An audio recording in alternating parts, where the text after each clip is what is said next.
Thank you, Joel. It's Al-Aboudi. Al-Aboudi, excuse me. Yeah, okay. Thank you, and thank you for having us convey our voices and our concerns in this open discussion. I'd like to thank all the previous speakers, especially Sarah, which laid it out, the issue of complicity. I think this is one of the major issues that is not just contributing to the continued colonization and human rights violations of Palestine, but also of human rights violations globally. And bringing a civil society, bringing accountability and shedding light, I think this is shedding light on the issues is the first step towards bringing accountability to those that would be, I would say, would be the human rights violators that would be, as we believe, down the road would be held accountable. Bisan Center for Research and Development is a Palestinian think tank that was established back in 1988. This is even before the establishment of the PA, the Palestinian Authority. We started our formal registrations in 1989. And funny enough, we had the first registration was with the Israeli authorities according to the Ottoman laws, which were in effect until today, actually, these laws, as they are the continuation of the Ottoman and British mandate that was on Palestine, historic Palestine. Bisan, from the get-go, worked on promoting a different paradigm for development that is inclusive for everyone, that targets and tries to disentangle asymmetrical power relations, whether they were gender-based, colonial-based, racism, whatever, capitalism, whatever the source of those asymmetrical power relations, towards a more inclusive development for all.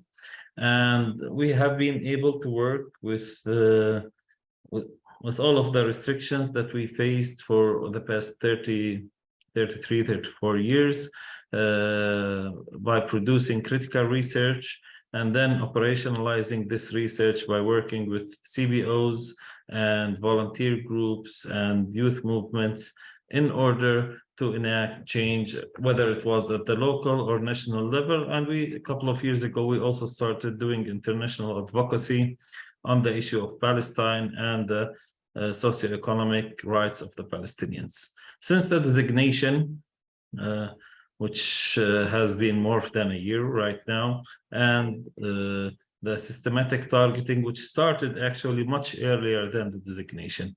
As Bisan, we can remember the targeting even at the height of the first Intifada, where any kind of Palestinian organizing was targeted.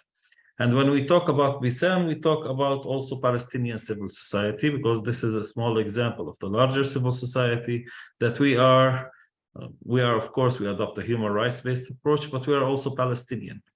So we are part of the Palestinian community, and our initiation and our start was through a group of volunteers. This is how civil society here started, that wanted to enact change in the specific fields or expertise they had, whether it was legal, like in the cases of Al-Haq or Al-Damir, or agricultural, like in the case of Union of Agriculture Work Committees, or in our case, doing academic research. Of course, the targeting of the 6 organizations and the larger Palestinian civil society is a part of the Israeli annexation plans that have been ongoing, not since 1996, the first rise of Netanyahu into power, nor has it been ongoing since the last government. This has been a current Israeli practice since 1967. They wanted to control the occupied Palestinian territories with as little people as possible and having control over land and enacting their laws and I would say Israeli sovereignty over the Palestinian resources, Palestinian borders, Palestinian lives, even our lives. Of course, the targeting that happened to the organizations, the Israelis were very blatant about it. There's an open report everyone can access on the Israeli Knesset's websites that talks about the importance of targeting foreign-funded organizations as part of the Israeli overall strategy of maintaining control over Area C lands. So the targeting of the organizations was part, because these organizations, or our work, we document Israeli human rights violations. This is on the one level. We disseminate this results globally. This is on the second level. And on the third level, we also help in the steadfastness of the people, because not all organizations just do the documentation and the dissemination, but we also provide, some of the organizations also provide services. And BISAN, I would say, is at an intersection between the documentation and the research, and also providing some services and working with youth groups and CBOs, community-based organizations, in order to counteract the Israeli impacts over their lives. Because when you're talking about the counteracting of these impacts, just look at the Israeli administrative laws that they have, military orders that have been signed since 1967. Around 80% of those laws that have been signed have an economic aspect and impact to them. What is the reason behind it? The reason is maintain, first of all, to disintegrate the economic and social relationships between the different Palestinian communities in the OPT, and create these kinds of relationships between the different communities disintegrated with the Israeli centers that are closer to them. So one of the things that, for example, Palestinians are not allowed to do is getting our water, which has been documented by research by BISAN and other organizations and even the UN. 85% of our water in the West Bank and Gaza, we have zero access to, and we are forbidden to access to. While cities, for example, Palestinian villages might endure 40 days without running water and have to procure it from different locations at high cost. Israeli settlements living next to them will be able to operate pools and operate and have 4 or 5 times, and even some cases 100 times more available water than the Palestinians, the natives living on their own lands. For the work of the civil society, of course, the pressure has been mounting, and there has been also, I would say, complicity from some international actors. Although we heard clear statements from governments that there is no evidence, that the evidence is not convincing, that what they saw does not amount to criminalization of civil society, but nonetheless, we have seen also other countries remain silent, especially the United States, with all of its power and all of its hegemony over the financial and global system. On a second level, we have seen also de-risking by banks, de-risking by some organizations that are saying, okay, it has become too risky to operate with, not all organizations, of course, but some organizations, too risky to operate with the Palestinian civil society, especially if it's highly targeted like this. On the other hand, we have also seen a lot of solidarity from internationals and from locals in the face of the Israeli violations. The other day, human rights organizations, we organized a field trip to human rights defenders to document what is happening in refugee camp. There were over 40 organizations participating in it. We saw what is happening.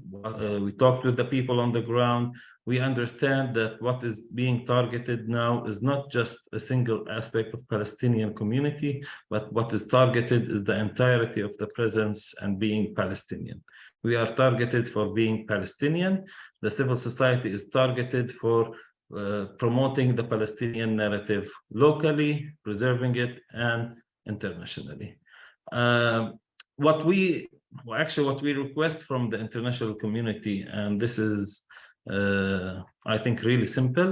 We don't request aid. We don't request support. What we request is putting pressure on governments and businesses to stop being accomplices to Israeli war crimes. Whether it was the funding of the Israeli military, you are giving weapons to killers, and then you are telling me that you are not accountable. Of course, you are aiding and abetting crime, murder, occupation, colonialism. If you are a 501c3 status, like some of the Israeli organizations that we documented with other partners that have charity status in the United States that are funding violent right-wing settlers that are coming, burning the lands of Palestinians, attacking Palestinians, their homes, committing crimes on a daily basis, then don't tell me that your government is not complicit. Don't tell me that your business that is donating for those organizations is not complicit. This is complicity. What we are requesting from the world, that it was especially the global West or the global North, let us say, if it's in the United States or if it's in Europe, to stop being accomplices to human rights violations. And we rely and have hopes on the people putting pressure on their governments to have change of policies. Because in the end, when the occupation becomes more costly than it is beneficial for the occupiers, then the occupation will end.